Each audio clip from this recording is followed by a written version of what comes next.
Mariage forcé, c'est une comédie-ballet en 3 actes, avec sa musique, son théâtre, le chant, la danse. La danse représente presque la moitié du spectacle. Qu'est-ce que raconte le mariage forcé? Oh, une histoire terrible, triste, affreuse.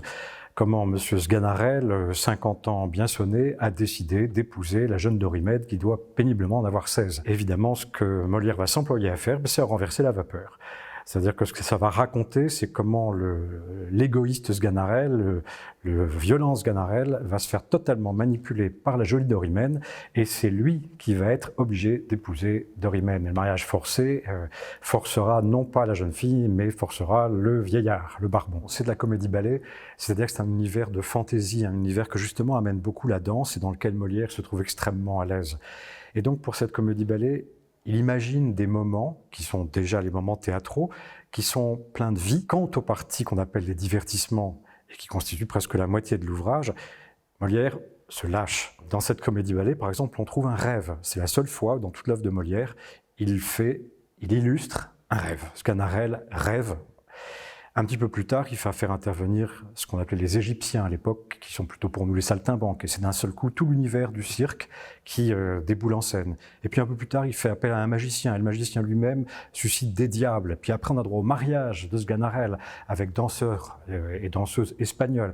Donc, un environnement totalement fantaisiste, d'une grande beauté, d'une grande poésie, de beaucoup d'humour, et idéal pour ceux qui n'aiment pas Molière, qui n'aiment pas le XVIIe siècle, qui ont toujours peur de s'ennuyer au théâtre, pour venir en famille découvrir Molière. Sans nous, tous les hommes deviendraient malsains, et c'est nous qui sommes leurs grands médecins. Voilà, c'est un extrait d'une comédie-ballet de Molière et Lully. C'est dans L'Amour médecin, et Molière fait chanter ce texte à 3 personnages qui sont la comédie, la danse et le chant.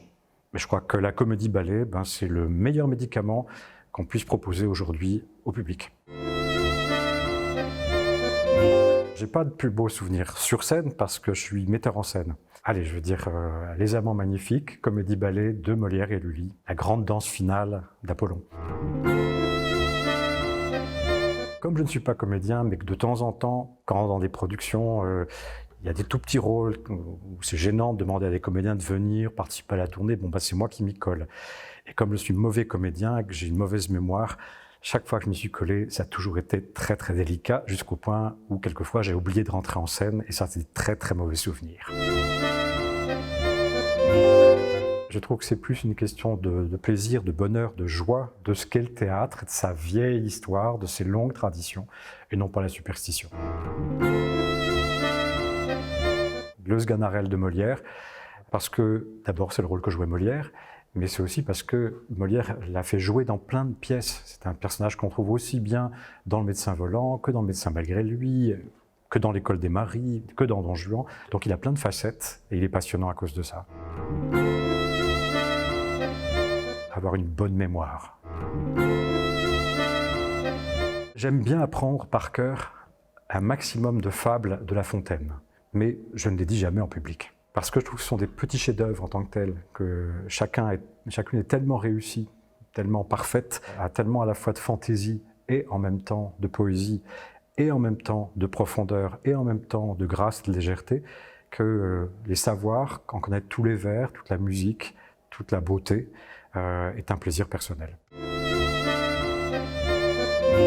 Revenez, revenez. C'est un extrait, là encore. Vous allez dire que je suis obnubilé, mais c'est « Revenez, revenez, amour, revenez ». C'est un texte de Quinault pour un opéra de Lully.